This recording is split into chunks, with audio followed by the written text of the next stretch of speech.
Fantastic. So welcome everyone, and thank you for joining us on our new night for the Chatham County Bee Club Association meeting. We've transitioned from the third Thursday to the second Tuesday, and we are recording these meetings as we always have so that Phil uploads them to YouTube, and then we place them with a password protection so that you can review them later. So we have just a few announcements before we get started. And the first one has to do with, we wanted to incentivize people to attend the meeting. And we're very fortunate. We've had some items donated to the CCBA. And what we would like to do is start having random giveaways for people who are in attendance at the meetings. So I found this little thing called a random name picker. And so once we're going, I'm going to enter those names into it, and we'll do the drawing at the end. So have to be present to play. And then the other thing is our State Fair Committee is making tremendous headway, but they still need your help. So I have a presentation that Dr. Valerie Pilato has shared with us. And she's going to talk us through where we're at and what we could still need, because this is very much an endeavor that is being shouldered by three individuals. And three individuals, if you've ever been on the State Fair Committee, it's a really big job for just three people. And so if anybody has anything they could contribute, we would be incredibly grateful. So with that, I'm going to sign off my video and get I'm going to share screen with Valerie's presentation. All right, can y'all see that? Yes, we can. Fantastic. Yeah. Yes. Mute myself and let Valerie take it away, and you can just tell me when you need me to advance a slide. Okay, perfect. Can everybody hear me? Yes. Okay, perfect. All right, so I'm speaking on behalf of myself and my awesome teammates, Myra and Mary Beth. We're the team of three for the State Fair Booth Committee this year. We want to thank those people that first of all that contributed their honey and bee products. Phil, Jody, Lori, Julia, Myra, Mary Beth, and Rebecca have all signed up on the Sign Up Genius sheet. The great news is there are still lots of slots available. So we still need sweepstakes items. And if you have a fear that your products are not ribbon worthy or prize worthy, don't be afraid of that. We need those items. We don't lose points, but we can't get points unless we have an item to compete with in that particular sweepstakes category. So the Sign Up Genius sheet is available on the CCBA homepage, the Facebook page, and Instagram page. It's really easy to use. You just go through the page and you see what slots are available. And if you have an item that fits in that category, please sign up. We would be so grateful if you could do that for us. And if you would like to volunteer to help us set up the State Fair booth, we do need help transporting items from Myra's home, where we're staging all of the items, to the State Fair grounds, and then helping with the booth setup, which is on the 9th of October. And then the disassembly will be on the 24th of October. So if you would like to email either Myra or myself or call us, we would love to have your help. And then the next few slides are just some of the slots or sweepstakes items that we still need. We don't have any chunk comb honey to display at this point. So if you have any chunk comb honey that either in jars with liquid, or the cut comb honey that's either in containers or boxes or rounds, we need those. Candles. You can go ahead into the next slide, Rebecca. Tapered candles, any cosmetic items that you've prepared that you used beeswax or honey to make those items, such as lip balm, soaps, moisturizers. If you have a bee-themed quilt, that is one category for the sweepstakes. And then decorative items, such as mugs, plates that have a bee theme to them. And then the final slide, mead. If anybody is a mead producer out there, we don't have any mead at this point. And this is so all of the items have to be produced within this year, so 2021, with the exception of mead. So that can be produced on any year actually previous to 2021, but we don't have anything for that category right now. And if you do have artistic talent, one of the categories is a decorated hive. We can provide a hive to someone if you would like to paint it and decorate it for that particular sweepstakes item. So please, if you wouldn't mind helping us out and signing up, we would really appreciate it. We're about a month out, and we're going to do a mock-up once we get all of our items at the end of September. So thank you for your time, and please contribute. Everybody. So with that, I'm going to introduce our speaker for this evening. I'm very excited to have Randall joining us. And one person just joined. Very excited to have Randall joining us. And just as a little bit of a background on him, he's a master beekeeper in Northern Orange County, so our neighbor to the north. He is the education director for the Orange County Beekeepers Association and a Piedmont regional director for the NCSBA. He retired from careers in the pharmaceutical and electrical utility industries, and he now enjoys sharing beekeeping with other people. He's a headmaster of the Orange County Beekeepers annual bee school and has traveled to the Dominican Republic and West Africa to learn and share there. And for the past 8 years, he's written a monthly educational article for Hillsborough's Bailey Bee Supply newsletter. And there's a link to the archive of that on our website about our speaker. And I can say that I particularly enjoy Randall's Corner. It's really interesting. And so with that, I'd like to turn it over to Randall. Thank you again for joining us this evening. Oh, well, thank you very much for having me. I really do like you guys a lot. I've spoken to you folks, oh gosh, maybe 3, 4, 5 times in the past, but I was looking at my notes. It seems like the last time was 2016, which, I mean, the last 2 years don't count, right? But anyway, I'm glad to get back in the swing of things and get to see you guys. So let me see if I can share here. Put that in display mode. Let's see. Can y'all see that okay? Yes. Wonderful. Thank you. Tonight, I'm going to be talking about products of the hive. We've only got 13, 14 people online. So if we have questions as we go through, you know, go ahead and ask them or put them in the chat, and maybe Rebecca can keep track of that. However you want to do it, you know, keep it loose and fun, since we don't have, you know, 100 people. The title is Products of the Hive. We're going to talk a lot about honey. That's why we keep honey bees, is for the honey part, but also some other things too, and maybe some things. Let's see. This quote, I don't know, I like this quote. You can tell me whether you like it or not later, but from the movie Strange Brew, which was back in the 80s, I guess. And these two hosers, they take they raised a mouse in a beer bottle, and they take it to the brewery, and they go in there and they tell, yeah, okay, well, we found this mouse in a bottle of your beer, and we was at a party, and a friend of ours, a cop, had some, and he puked and said, come here and get free beer or he'll press charges. Okay, well, what's that got to do with us as beekeepers? Well, even if we sell honey to friends, what we don't sell shouldn't make people puke, right? And even if we can get away with presenting ourselves as moronic bumpkins, is that a good way to present North Carolina honey? I mean, we have a very good brand here that we need to protect. And, you know, rustic and homey isn't the same thing as sloppy and ignorant. So, you know, putting honey in mason jars, that's rustic and homey, but you don't want them to be all, you know, dirty mason jars.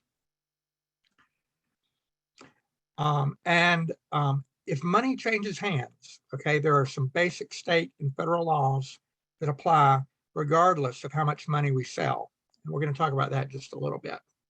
So it's not like, oh, I don't have to do this or that. if you're changing, exchanging money, then federal laws apply. So what forms of honey are there? And Valerie already talked about these with respect to the state fair. There's liquid honey or extracted honey, chunk honey, cut comb honey, section honey, creamed honey, which is particularly nice. And I've got mead on this list because you can really think of mead as a form of honey. It's a watered down honey, but still it's fundamentally honey. And so with respect to extracted honey, lots and lots of different ways to bottle it. You can get glass honey bear bottles, for example. Usually you just see the plastic ones, you can get them in glass. And of course, honey straws and things like that. Just, you know, the only limit is your imagination as far as different ways to bottle honey. And I just throw in a little bit here. I found that when I go to sell honey, like at festivals or something like that, it's actually a good idea not to give people too many choices. So if you've got like small, medium, large, extra large, no, they get confused and they don't know what to buy. You can have,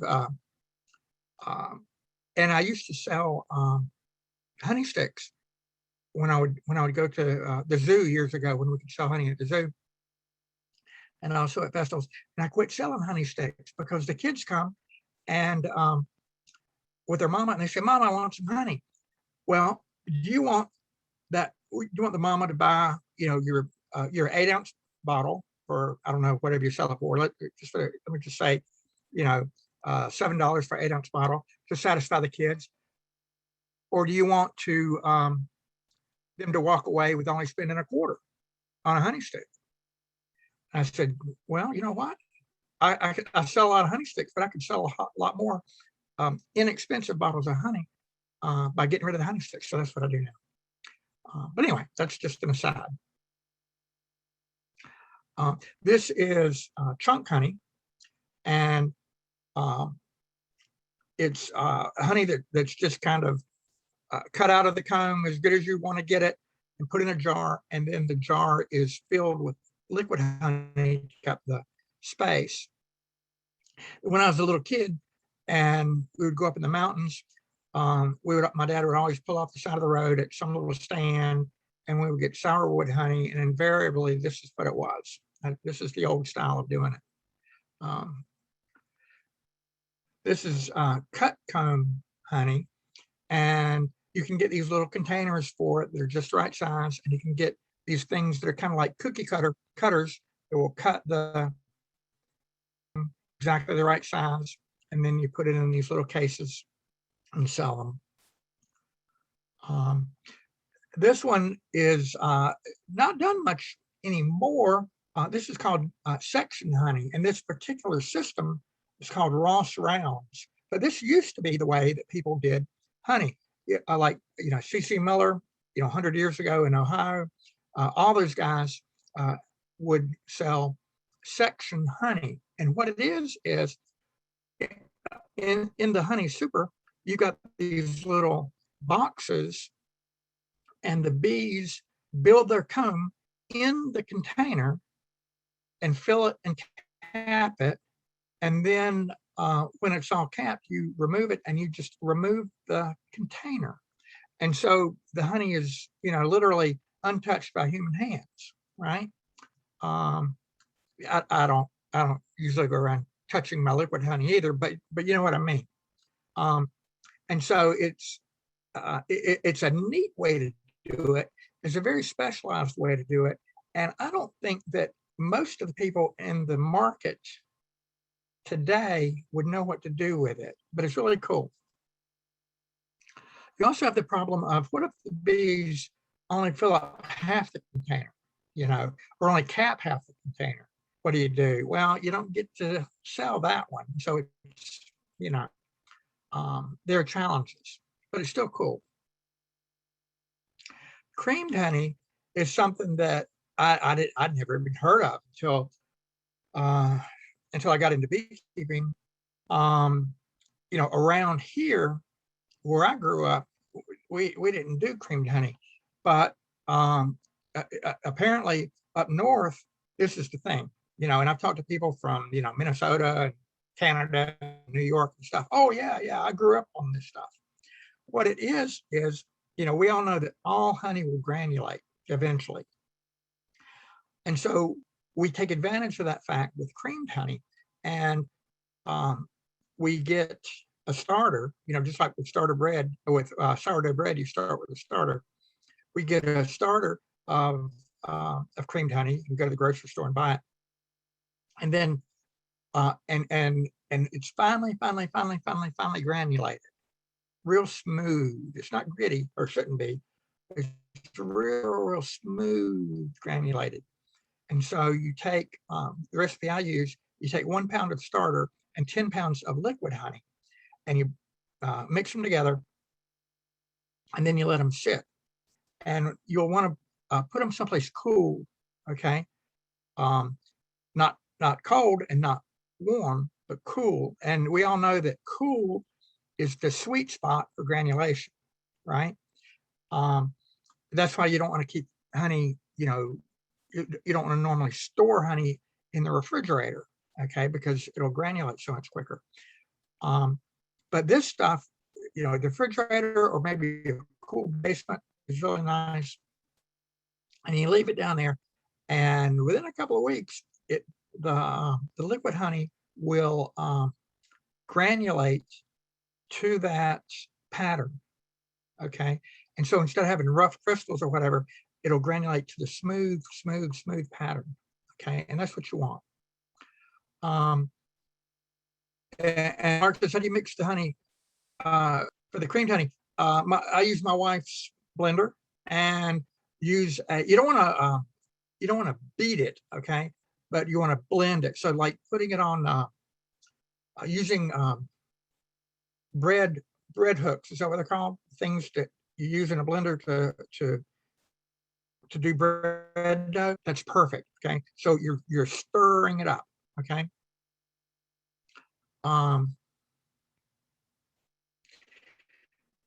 And then dough hook, thank you, dough hook.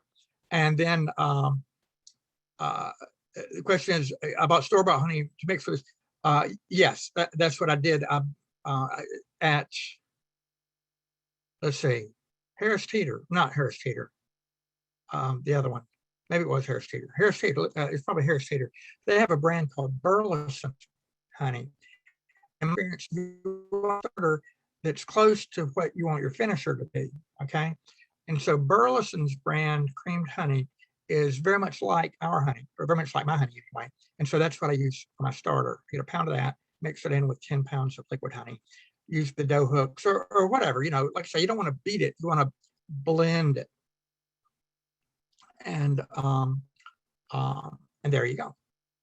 And then set it aside, and then it's really good. This is really cool for giving us Christmas presents and stuff, because it's, something that's kind of special. And you can see in the picture down below here, a lot of people use, they'll blend in flavors with it too. Cinnamon is a real popular thing to blend in with the creamed honey. But any sort of flavoring. Mead is also it's actually very easy to make. It's a lot of honey. And so I don't see a lot of people doing it. It also takes a lot of time. That's what people have the least of. It's only got, let's see, 1, 2, 3, water. It's only got 4 ingredients: honey, water, yeast, and thyme in your classic mead. And as I say, thyme is the one that people don't like. When I make mead, I let it sit for at least 5 years. Shorter than that, it's just not as good. And so this mead here on the left has got spices and orange and stuff in it. This is what's called a sizer. Okay, we use similar words to wine words, but but there are mead worts. Sizer is it's like cider, and it's made with apples, just like a cider is, but it's called sizer. And this is a sizer, which is really, really good, around Christmas time and stuff.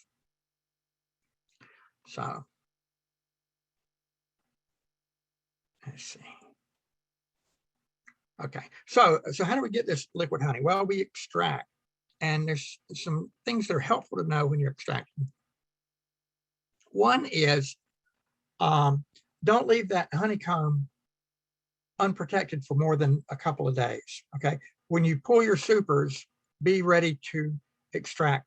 If you get them off the bees, then the clock starts. Okay, if you say, oh, I'm going to pull my supers this weekend and I'm going to extract them next weekend, and you don't put them in the freezer in between, you're very likely going to have a small hive beetle worms crawling on the comb and stuff like that, which is just not, that's just not appetizing at all.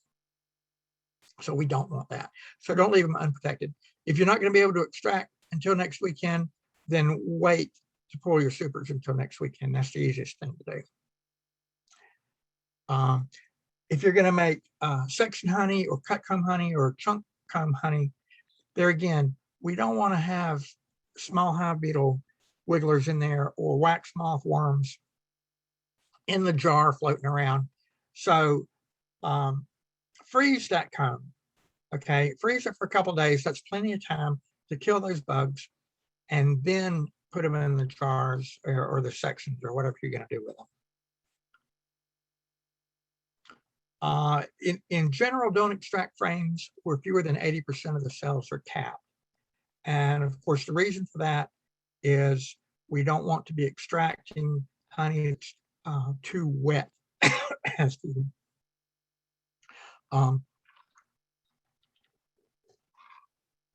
If you don't have a refractometer, get one. It does not have to be an expensive high dollar one. The cheap ones that you can get for anywhere from $20 to $60, in my experience, are good enough. Okay, they work good enough, and it will for itself. If you save 1 5-gallon bucket of honey, that'll pay for a bunch of refractometers. So I highly recommend that.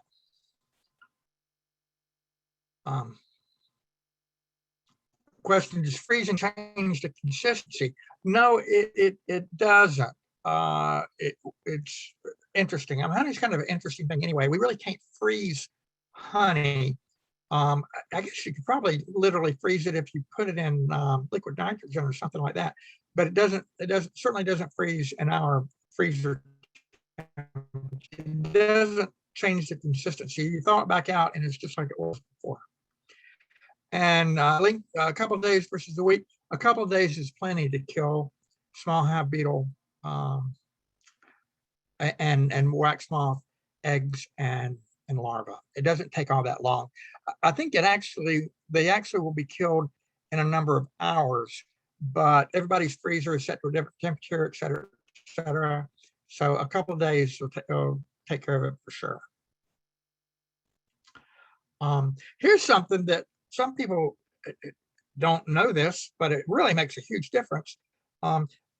Once you have your extracted honey in buckets, let it settle for 2 or 3 days before you store it or bottle it particularly, because what will happen is the little wax flakes and the, well, for lack of a better word, the scum, all that sort of stuff will float to the top. And a couple of days it'll be on the top.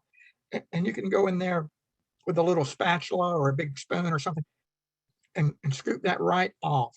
And you can take that scum, you can feed it back to the bees, so they'll thank you for it.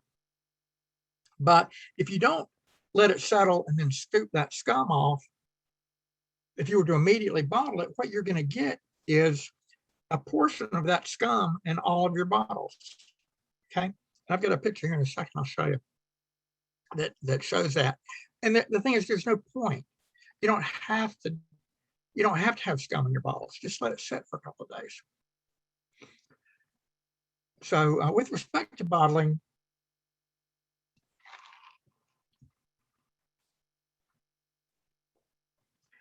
I used to work one day of the week, a week at the bee store in Hillsborough. Just my wife wanted to get me out of the house. It gave me a chance to talk to people and stuff. I haven't been doing that since the pandemic started. And David Bailey keeps asking me to come back. And I'm going, well, I'm really kind of enjoying that, So anyway, working there at the bee store, I get to see all kinds of things. A lot of people bring in honey for sale, and the bottles are sticky. And I'm going, that's pretty fundamental. I mean, you have got to be a lazy beekeeper to just take sticky bottles and try to wholesale them to somebody. It implies filth, and stickiness spreads everywhere. Once I feel the sticky on my fingers, game over. The next thing I touch is going to be sticky.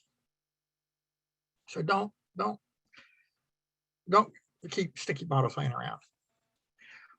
Another thing about bottling, it's interesting. A lot of people aren't aware of this. I guess, how can I be aware? And unless somebody tells me, well, I'm telling you right now, there's actually a fill ring on honey bottles. If you're using bottles that are intended for honey, there's a fill ring on there. And that's where you're supposed to fill the bottle up to. And so if you've got a pound jar, you fill up to the fill ring. Now, then if you weigh that bottle and, you know what? It's not really 16 ounces, it's 15 ounces. Okay, fine. You put on your label, almost a pound of honey, 15 ounces. And that's fine. And if you weigh it and it's 17 ounces instead of 16 ounces, don't take out an ounce. No, fill it up to the fill line and just say, hey, everybody, I'm giving you an ounce because I love you. And, and then if they were to know that, they would be grateful and be repeat customers. So, but here's the fill line. This is a honey jar. And the fill line is right there, right below where the lid screws on. Okay. Some people might think, oh, that's to stop the lid from screwing on the line. And when you enter in the state fair, the honey is supposed to come right up to the middle of that fill line. Okay. This is this bottle here. I hope you can see it. It's also a good example of somebody. Well, obviously they're underfilling their bottles, but look at the scum on there, and that's natural. Okay. But when I buy natural honey, you know what? You can keep the scum. I don't have to have the scum for it to be natural. But that's what that is. They didn't let the honey set before they bottled it.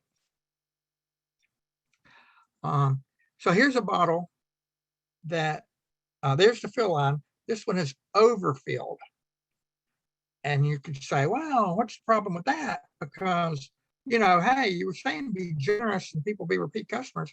Well, yeah, but if you overfill the bottle and then that bottle gets warm or something like that, or it gets tousled around a lot, whatever, the honey can get up there and get forced underneath the lid and come out and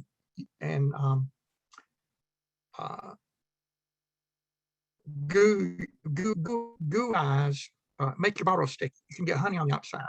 So overfilling is not a good thing with respect to the fill line. Well, what about label requirements? This is something, it's really interesting because there again, well, how do I know what the label requirements are? Well, I'm going to tell you. And then once I tell you, you're going to go, oh, well, actually, those are pretty simple, but it's like Jerry Clower. Y'all remember Jerry Clower? And he told a joke about a friend of his that would rather climb a tree to tell a lie than stand on the ground and tell the truth. Okay.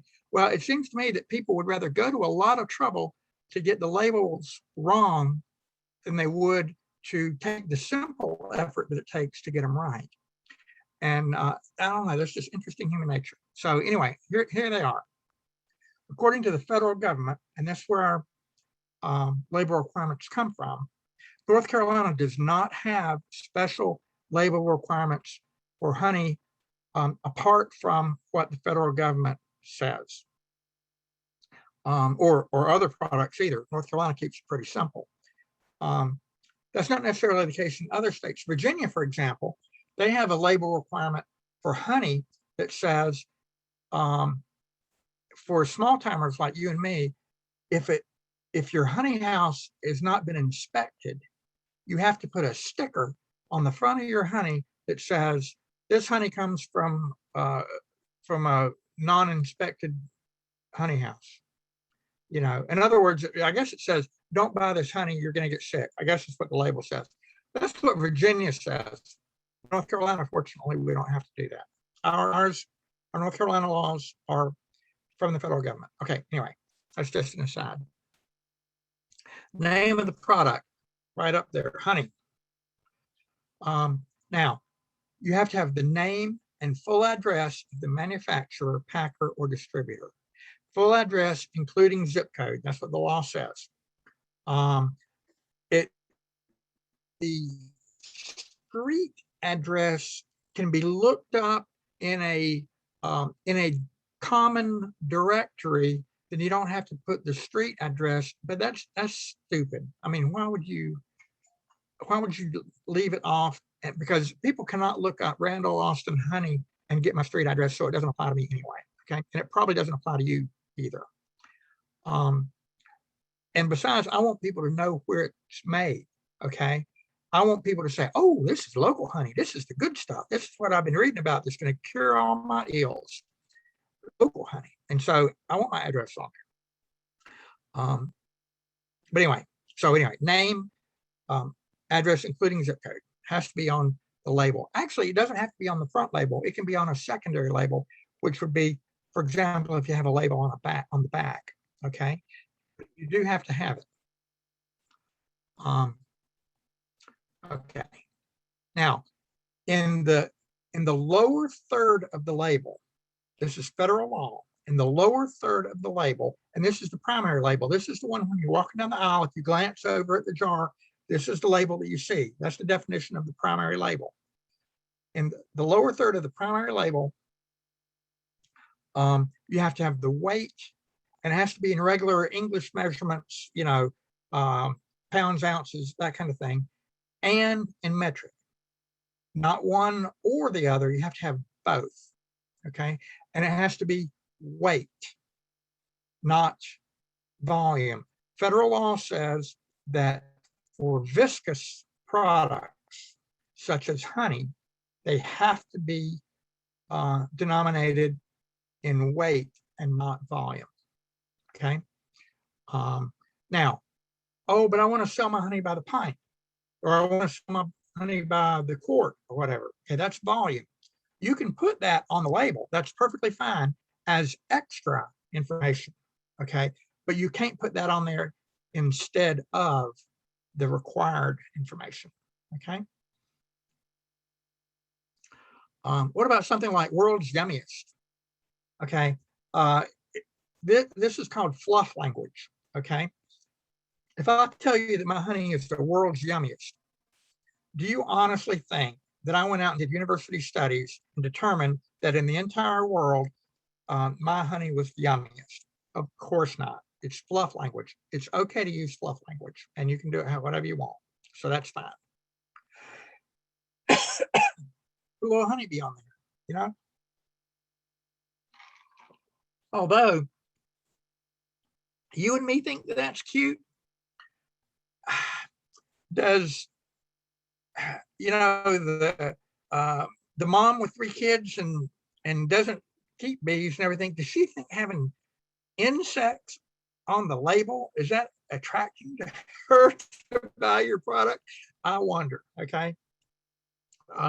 You know, I wonder. But anyway, it's kind of classic for beekeepers to put pictures of bees on there. Okay, well, what about sourwood? Can you put that on your label? Well, that depends. Well, and what it depends on is it indeed sourwood honey? Does it look like sourwood honey? Does it taste like sourwood honey?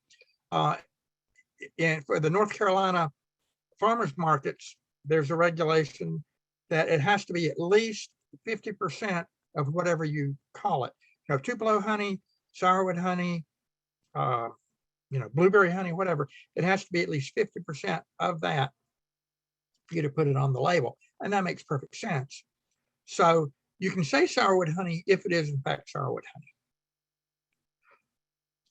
honey. What about wildflower honey? See, I love this one. You guys know, I'm sure all y'all know, but I'll tell you anyway.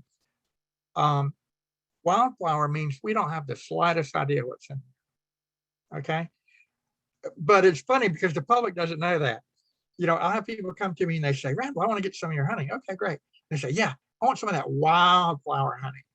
And I'm going, okay, I'll fix you right up. It's just really, it's a fluff word, but people don't know that, and they're attracted to it. So yeah, put something on there. You can put spring blossom honey. That's a good one. Anyway, something like that. So that's okay. How about organic? Well, here's the problem with organic. Okay. In the United States, there is not an organic standard for honey. Oh, but Randall, I was at the grocery store and I saw honey and it said it was organic honey.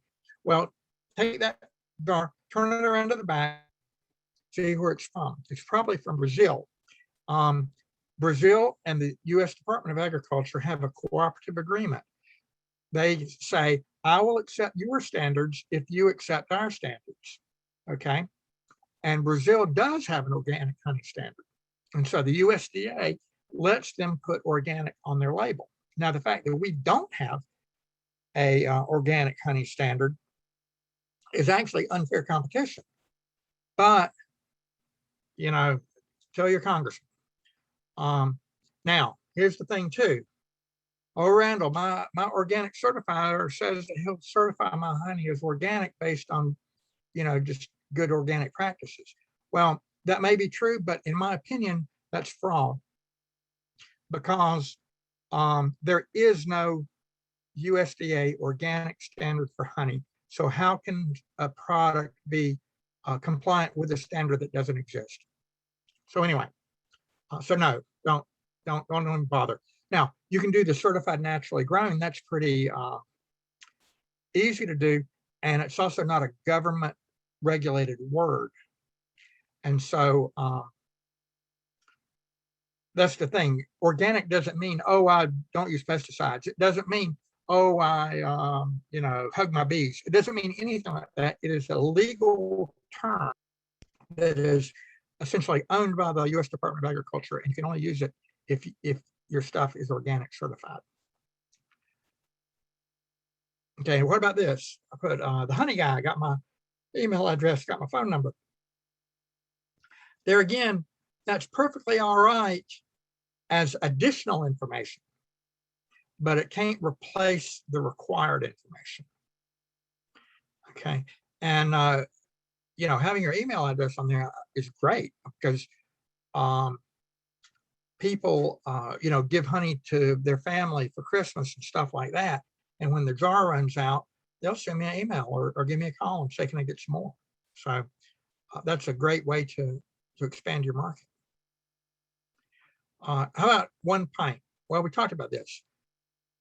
You can say 1 pint if you also say what the weight is, but you can't do that instead of. How about cures cancer? I've been to beekeeper talks before where the beekeeper says that honey and pollen will do all kinds of things. I'm serious. Cure impotence and infertility and all kinds of stuff. And I'm just sitting there going, how can somebody, I hope that those people end up in jail. They won't. It's small time. They're not doing it in front of FDA inspectors. But those people, that's reprehensible, I think. And so, no, you cannot it's against the law in the United States to sell a product where you make health claims, unless those health claims have been evaluated by the Food and Drug Administration. So putting cures cancer on there is making a health claim, and that's why it's illegal. Even if it did cure cancer, you can't say that unless the FDA has evaluated that claim. Okay. What about the nutrition label? Do we have to put a nutrition label on our honey?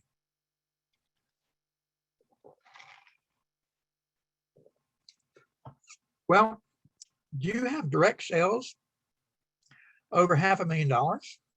Anybody here? Okay. Do you have food sales over $50,000? Anybody? Okay. Do you have 100 employees? Do you have 100,000 units sold? Do you make nutrition claims? Now, see here, you know, that gets back to the label itself. Do you say on there, honey, the low cal sweetener or something like that, making nutrition claims? If none of those apply to you, you don't have to have a nutrition label, you know, which is nice. You can put one on there anyway. You can put it on there to try to look kind of upscale. That's fine, but you don't have to.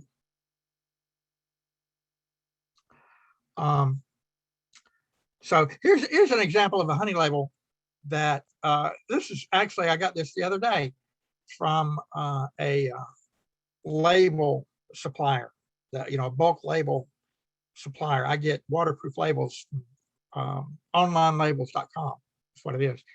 And so they sent this and they said, here, we've got these new labels. Look how great they are. And I looked at this and I said, this is a great example of a really bad label. Okay. And so maybe y'all can help me out here. Go through here and look and see all the things that are wrong about this label. It's got the bee on there, which, you know, as I say, you can do that, but seriously, that really does look like an insect. If people want a picture of an insect on their food, other than a beekeeper, I don't know. And it says traditional honey. What other kind of honey is there? You know, there again, putting something like spring flower or something be more, oh yeah, other than traditional. Anyway, but those are just asides. They do have honey in there in bold, prominent letters. That's good. They get a check mark for that. Where's the name and address of the producer or retailer or distributor? It isn't there. And I'm just for the sake of this discussion, I'm assuming that the jar in the back is showing the back label. There is no back label that has that information there. So it doesn't, it's not there. That's bad. No, you can't do that. And then it says 12 fluid ounce.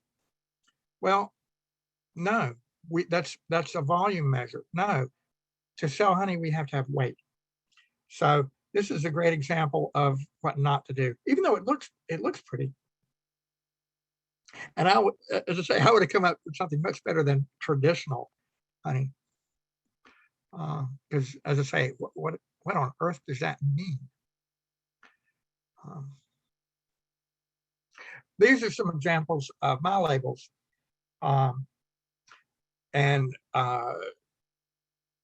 You know, I don't know. I don't know why I think that people would insect on the bottle was bad, but they think a fat bear without wearing any pants on a label is appetizing. But anyway, I got a little bear on there.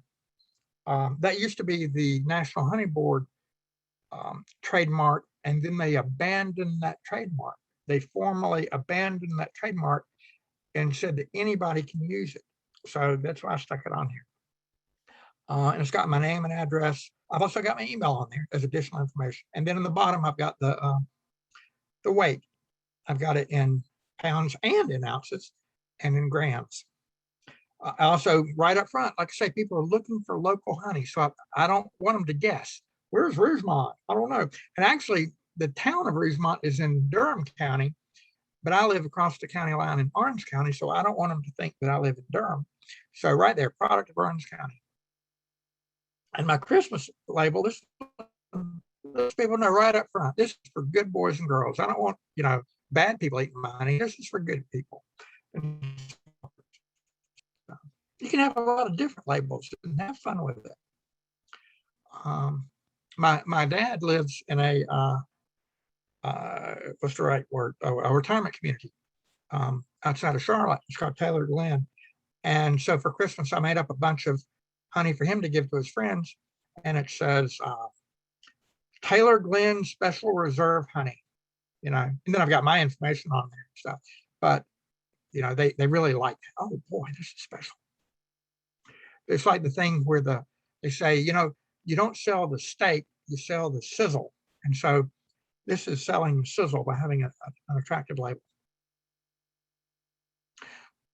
One thing about selling honey is the question of sales tax. Do we have to charge sales tax for our honey or other products of the hive? Well, in North Carolina, agricultural producers selling their own product in the role of the producer do not have to pay sales tax. So that simplifies things tremendously. What that means is if it's your honey and you are selling it, okay? So it would be required otherwise. For example, like, if I were to go down to the bee store and I've wholesaled the honey to David Bailey, and so somebody comes in and buys my honey in his store, you still have to pay sales tax because I'm not selling it in the role of the producer. I'd be selling it in the role of the sales clerk. You see what I'm saying? Also, if you're like selling honey dippers as well as your honey, well, that's not your product. It's not your own product. And so you do have to charge sales tax for that. And I'm sure that we all do that, don't we? When we're selling extra items along with our honey. But this is what the law says you're supposed to do. And of course, sales tax is not required if you wholesale to a retailer. So that keeps that simple. So where can we sell our honey? Food Line and Walmart, they want huge quantities. They want a constant supply. They want the UPC codes and all that sort of stuff on there. They really are demanding a lot of things that I just don't have the energy or time or capacity to supply. If I went down to Walmart and said, hey, y'all want to sell my honey? They'd say, sure. How much you got? Well, I got 4 cases. And they're going, well, you got 4 cases a day? And I'm going, no, I got 4 cases for this year, so they're not going to be interested in that. But, word of mouth, friends, family, friends, all that, especially if the information is on the label about how they can contact you, that's how you can sell honey. If there's a community store in your neighborhood, they love to have local products. So, make friends with them, give them a free jar of honey, and you can sell through there. If there's a brew store around you, a lot of people make mead, but even more people probably make honey beer. Now, honey beer doesn't actually have much honey in it. It's got like 1 pound of honey in a 5-gallon batch, whereas mead, you're going to have at least a gallon of honey, 12 pounds of honey in a 5-gallon batch. But the honey beer, it's not really like, oh wow, that's honey beer. It's what it does, it kind of smooths out the flavor of the beer. It's not, all that definitive of the beer. But at brew stores, they love to, there again, sell local products and that kind of thing. People into craft beer, if they can make their craft beer with supplies that they got locally, wow, that's cool.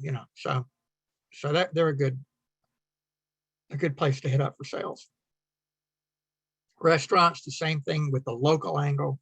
The bee supply store, Y'all have got a couple down near you that are probably closer than the one in Hillsborough. And I know the one in Hillsborough, they actually pay a pretty good wholesale price for a bottled jar of honey with your label on it. So, check that out. If you have a fair amount, and have more than you're going to be able to sell to, friends and family. Farmers markets, festivals, those are obvious places. So what about other products of the hive other than honey? I mean, honey, we've got honey bees, so that's important. What about other products? Well, in bee school, we tell everybody the biggest value of honeybees to the economy is pollination, not honey. So in North Carolina, what needs pollinating with honeybees? And the answer is a bunch of stuff. Blueberries, cucumbers, apples. In my area, blueberries are really big. I don't know how they're in Chatham, but we've got lots of blueberry farms. Cucumbers down east are everywhere. North Carolina is the cucumber capital of the world. If you didn't know that, you do now. And cucumbers have to have honeybees pollinating them. It's interesting, though, from commercial pollinators I've talked to and the bee inspectors and stuff, if you put bees on cucumbers for pollination, you have to feed the bees. The bees love the flowers, love the nectar, okay? But think about a cucumber vine. There's so few flowers that the bees will starve to death. That's all they've got. So, fun fact.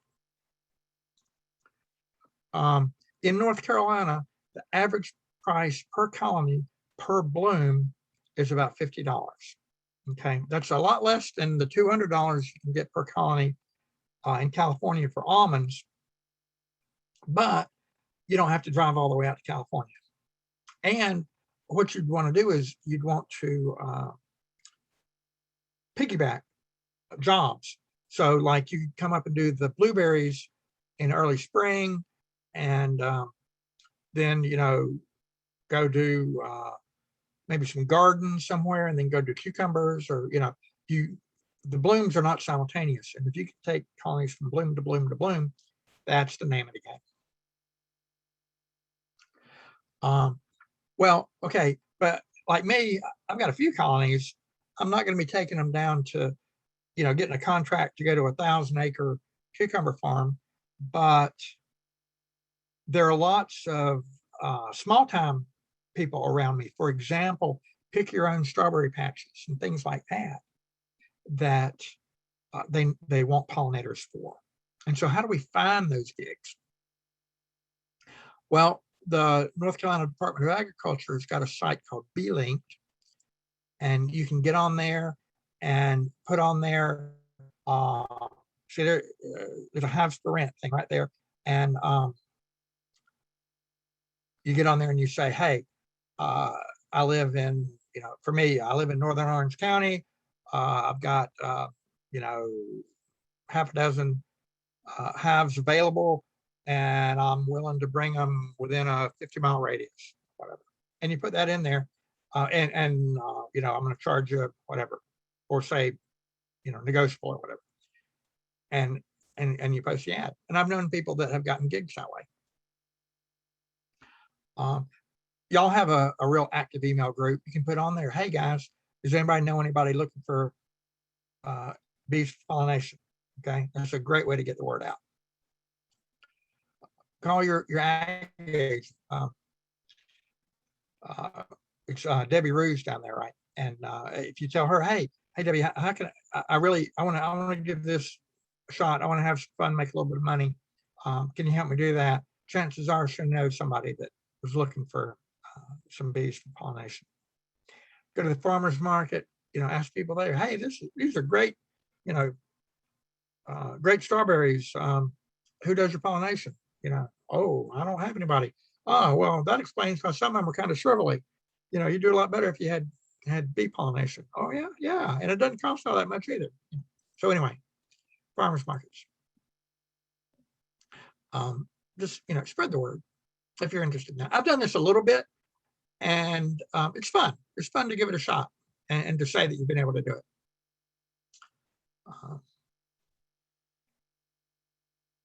Another product of the hive is propolis.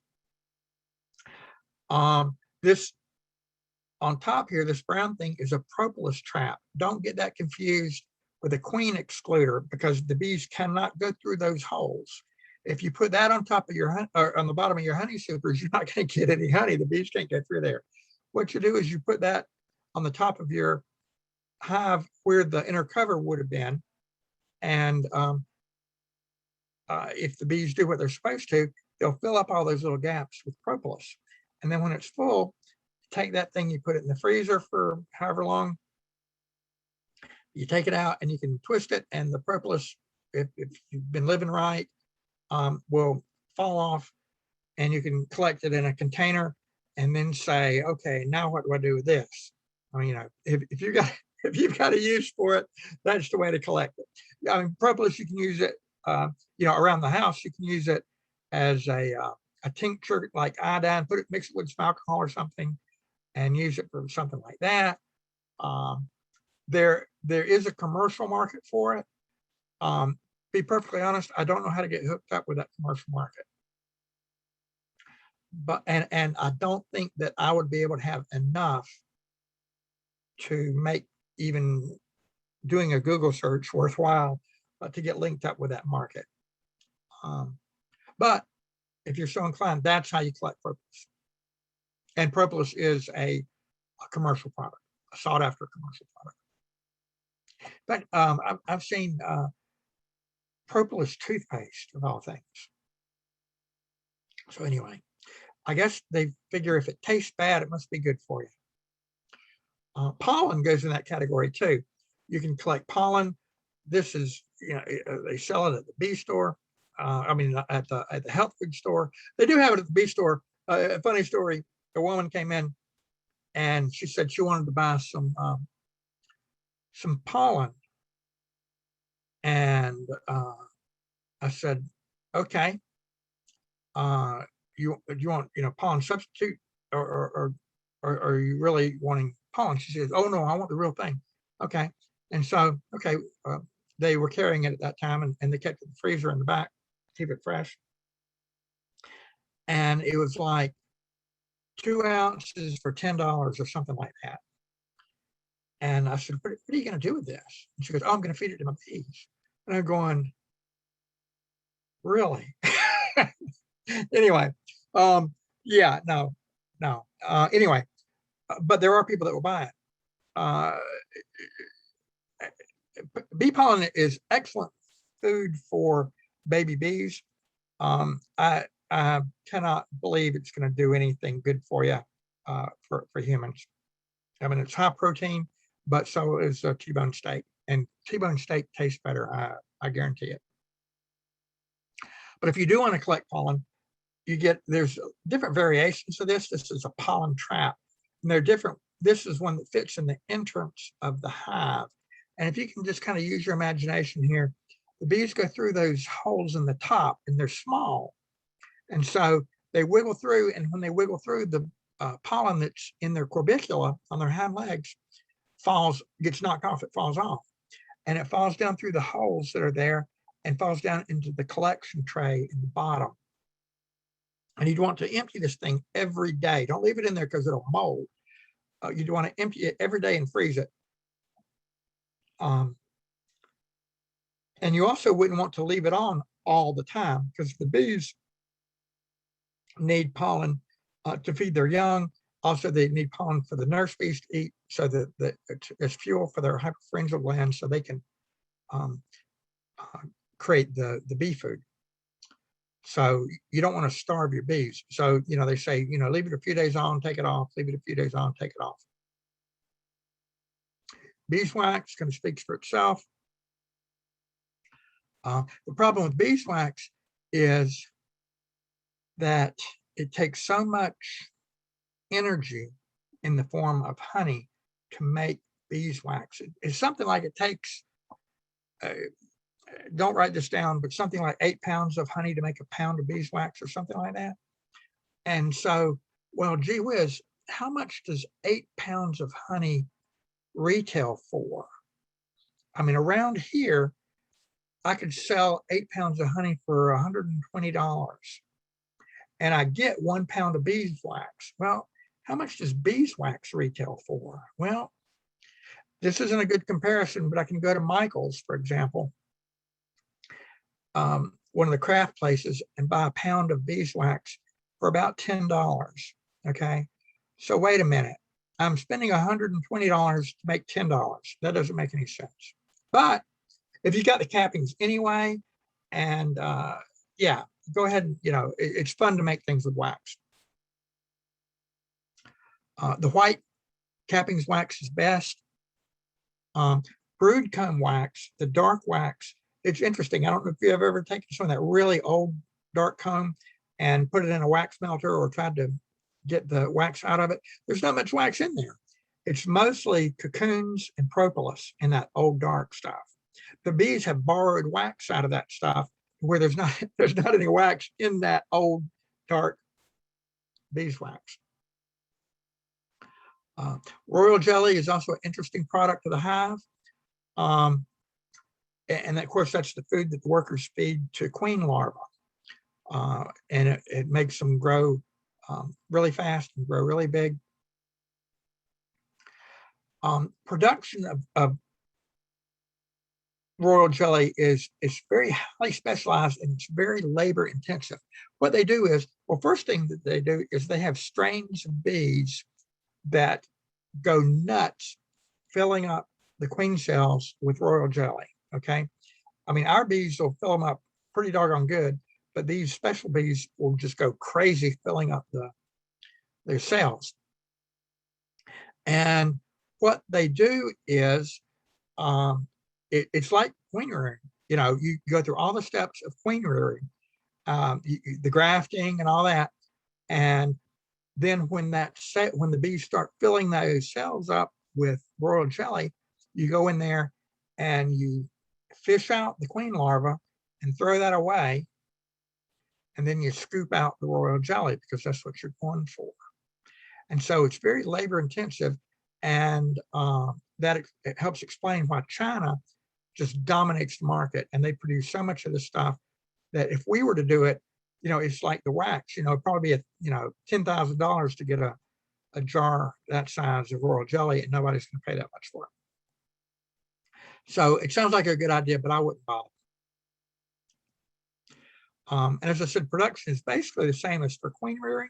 So instead of doing the queen rearing to get royal jelly, why don't you do the queen rearing to get queens, and you can sell them instead. Sell one queen for $35 instead of getting a teeny little bit and put it in a jar. Now, a lot of people, talk about products for the hives. One thing they forget is the bees themselves. We can sell queens. You can sell nukes. That's easy to do, especially in spring. You've got a hive that looks like it's going to swarm. Take some cells out of the frames that have queen cells on them, put them over here in a nuke, and raise that up and get a round of brood in there, and then sell it for $175. Nothing wrong with that.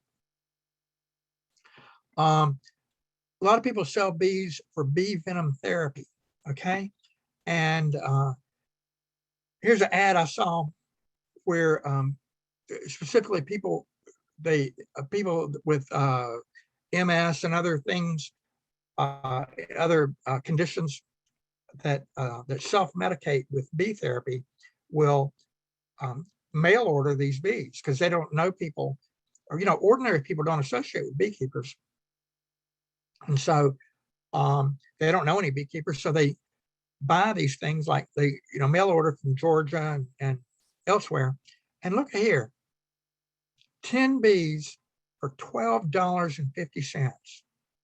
10 bees, and they're paying $12.50. So I think that this is a big market that beekeepers haven't tapped into. I also think that this is the kind of thing that I don't want to sound high and mighty or anything like that, but you know what, if somebody came to me and said, can I have 10 bees to self-medicate for bee venom therapy, I'm not going to charge them $12.50. I say, hey, I'll give you 20 bees. Just I'll give them to you and pay it forward, because we're all in the family of man, and all that. We're all God's children. So that's something that I think is a major untapped market. One thing that I will say is, do not sting the people yourself. Okay. Sell them the bees. They do whatever they want with the bees, and yeah, they sting themselves with them, but you don't have any liability. If you go around stinging people, then you're assuming the liability, and unless you're a licensed medical provider, don't do that. And so, but you don't have to, because these people know how to do it themselves. So anyway, something to think about. Bee removals is another way to make money with bees. When I do bee removals, I tell people, look, I'm not a carpenter. I'm going to come in here. I'm going to rip your wall out. I'm going to get the bees out, and then I'm going to leave, and you get to put the wall back up and all that kind of thing.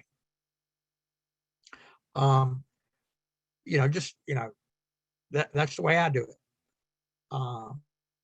There's a guy here in Hillsborough that makes a lot of money doing bee removals, and he is a carpenter. He doesn't just walk away and leave holes in people's walls, but he'll get $800, $1,000, $1,200 all day long doing bee removals. Agritourism is something that we don't think about often. These city folks, they love to go in the country. Oh, hey, come out and I'll show you what the inside of a beehive looks like. Ooh, and you can tack that on to something where you do pumpkin, pumpkin patches and hay rides and stuff like that too.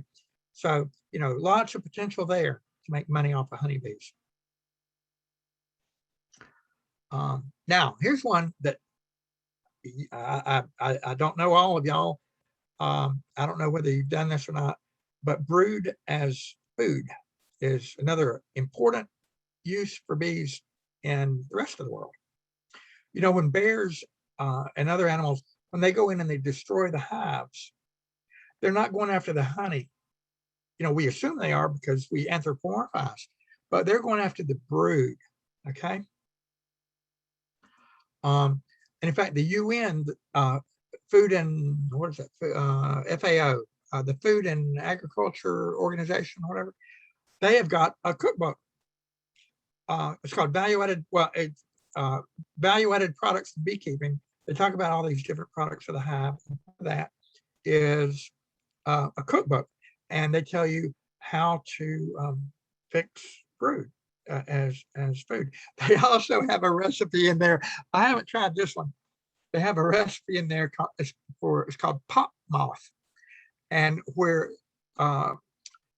you take wax moth larvae and put them in a pan and shuffle them up like popcorn. Okay. Well, try it. Don't be dismissive.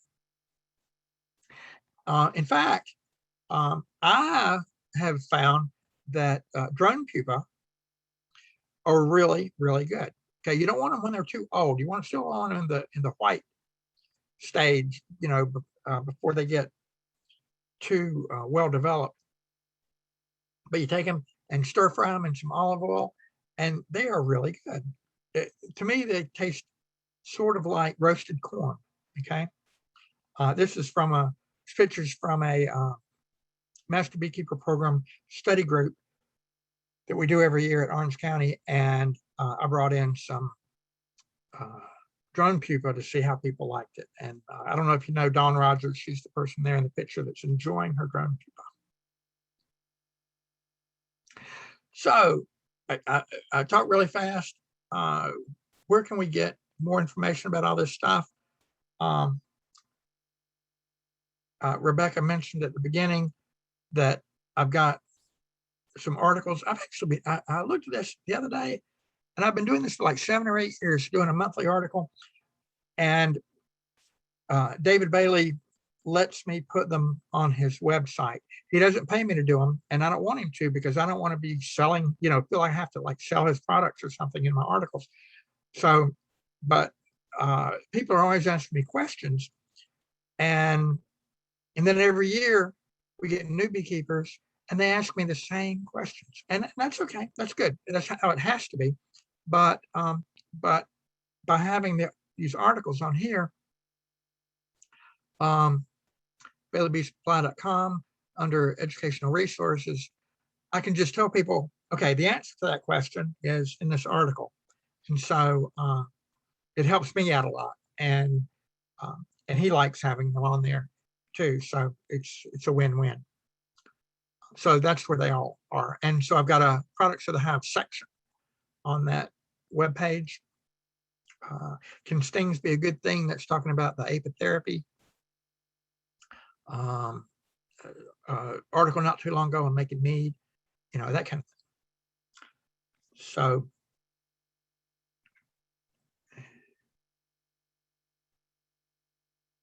let's see. And then let's see. There we go. Any other questions?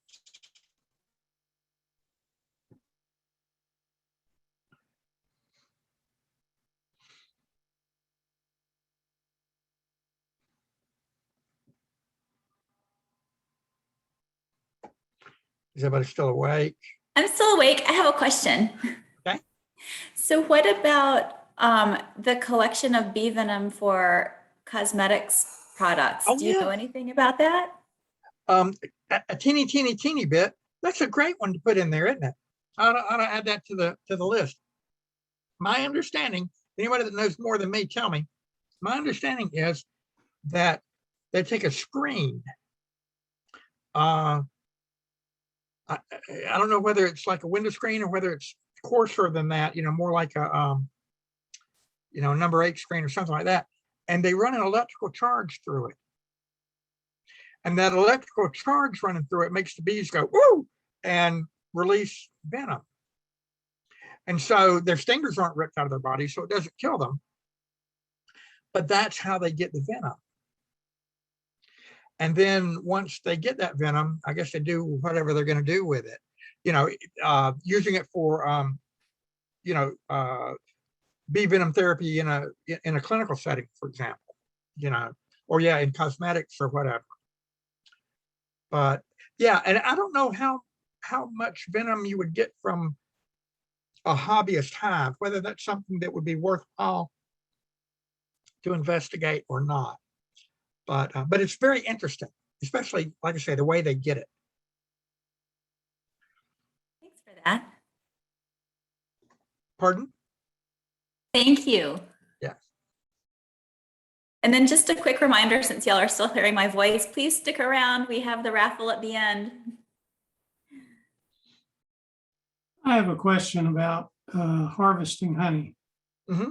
A friend of mine once said that if you pull out a frame and it's partially capped, if you take the frame and shake it and nectar comes out, you probably shouldn't use it. But if nothing comes out, it's probably dry enough to go ahead and extract. Yeah, and that's the rule of thumb that I think, that's the classic rule of thumb. And I have that problem with my bees. I've got bees that my bees don't, they like me, but they don't love me, And so like this year, making honey, make it. And then they get to like, first part of June, and they say, you know what, we're tired. We're not bringing in nectar. And so we're not going to cap this honey. And so I'll have frames, they're just not capped. And I say, come on, girls, cap it. Come on, dry it and cap it. Come on. And they say, we don't understand the words coming out of your mouth. We're not going to do that. But eventually, I think they do dry it. They just don't let us know by capping it sometimes. And sometimes it'll get kind of a glaze on it. That's a good sign. If it's not that bright reflective sheen, but it's got kind of a glazed over look. That's a good sign. And yeah, if you take, that's what I do. That's what I tell people to do. You take that frame and hold it like this, like over the hive cover or something, and go like that. It's real strong like that. And if it rains on the hive cover, that's wet. And for sure. And if it doesn't rain on the hive cover, what I would do, what the best thing to do is say, okay, let me get my refractometer out here and check it and make sure. Okay. And then you know. But as far as guessing, that's a way to guess. Yeah.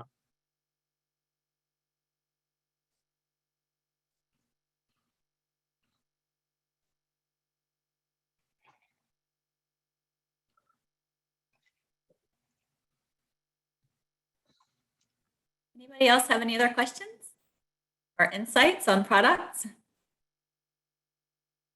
Have I inspired anybody to go try some drone pupa? I haven't had supper yet, so I actually do want to try the drone pupa. It's good. But what topping do you put with them? Oh, I put some salt and pepper on them and just eat them like that. Like you would some field peas or something like that. Just, they are their own. They don't need toppings. I love it. I want to try it. So I'm going to go ahead and it looks like we have 17 participants and I abstained, but my husband's here, so he's included on that. I'm going to go ahead and share the screen with the random name picker wheel of fortune. Here we go. Can you just let me know if you can see this? Hopefully. I would like to say thank you to Randall. Oh, well, thanks. And I'm going to go ahead and give it a spin, and then we'll close out the meeting. And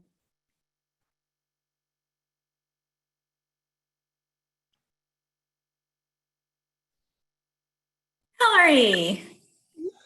Congratulations, Valerie. Please email me and we'll get your prize to you. Woohoo! So thank you so much, Randall, for joining us tonight and sharing all of your information about the products of the hive. I think that sometimes we tend to think a little bit with a less broad scope of what the items are. We all think about honey. Sometimes we think about bees and pollination services, but it's pretty amazing to learn about the diversity of things that we can get from our bees. So thank you so much for sharing that with us. Well, my pleasure. Thanks for having me.